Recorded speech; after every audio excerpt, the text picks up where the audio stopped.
हिंदी कविता को एक नई पहचान देने वाले कवि का नाम है आलोक धनवा। जनता की आवाज़ में जनता के लिए कविताएं लिखने वाले कवि का नाम है आलोक धनवा। लीक से हटकर नए ढंग की कविताएं लिखने वाले कवि का नाम है आलोक धनवा। तो चलिए इन्हीं आलोक धनवा का जीवन परिचय आज करते हैं।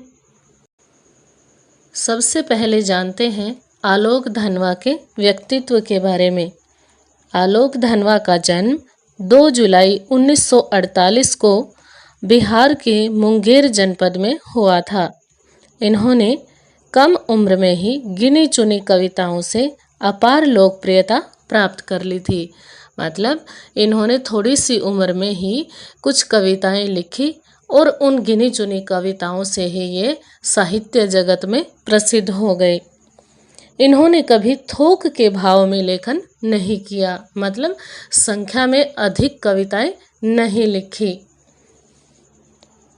सामाजिक कार्यकर्ता के रूप में ये अधिक प्रसिद्ध हैं। मतलब कविता लेखन के साथ साथ सामाजिक कार्यकर्ता के रूप में बहुत ज़्यादा प्रसिद्ध हैं। समाज से जुड़े हुए हैं, समाज की भलाई के लिए योगदान देते हैं। अब जानते हैं इनकी रचनाओं के बारे में। इन्होंने अब तक केवल एक काव्य संग्रह लिखा है। काव्य संग्रह का मतलब होता है कविताओं का संग्रह।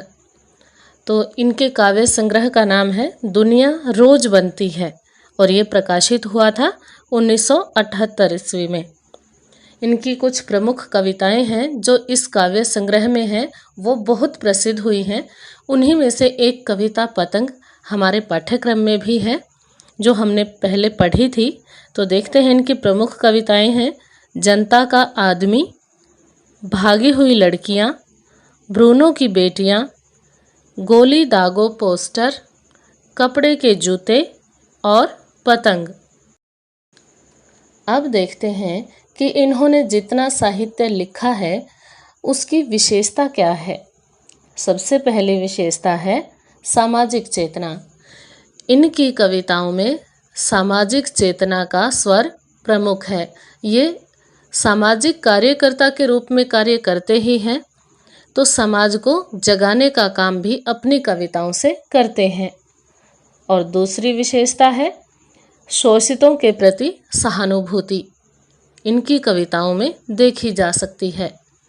शोषित कोई भी हो, चाहे वो स्त्री हो, चाहे वो मजदूर हो, चाहे वो फिर किसी जाति का मनुष्य हो, कोई भी हो, जो भी शोषित हो उसके लिए इनकी कविताओं में सहानुभूति मिलती है।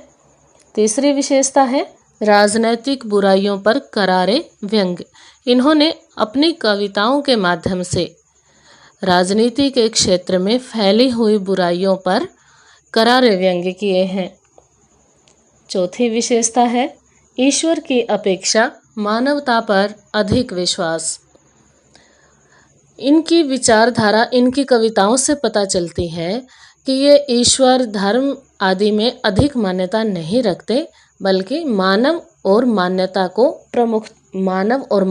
को प्रमुखता देते हैं। अब जानते हैं इनकी भाषा की खास बात क्या है। सबसे पहली विशेषता ये है कि उन्होंने अपनी कविताएं सरल और सरस हिंदी भाषा में लिखी हैं। इनकी भाषा की दूसरी विशेषता है मुहावरों में नयापन। इन्होंने जो मुहावरे अपनी कविताओं में प्रयोग किए हैं वो बिल्कुल नए हैं। घिसे पिटे मुहावरे इन्होंने प्रयोग नहीं किए हैं। इनकी भाषा की तीसरी विशेषता है नवीन प्रतीकों और नवीन बिंबों का प्रयोग। हमने कविता में देखा भी था, सूरज की आँखों जैसा लाल सवेरा, चमकीले इशारे, इस तरह की कितने सुंदर सुंदर बिल्कुल नए प्रतीक और बिंब अपनी कविता में इन्होंने प्रयोग किए हैं, जो किसी अन्य कवि की कविताओं में नहीं पाए जाते। इनकी भाषा शैली की अंतिम विशेषता है मुक्त छंद में लेखन। इन्होंने अपनी भाषा को छंदों के बंधन में नहीं बंधने दिया, मुक्त छंद में अतुकांत लेखन इन्होंने किया है।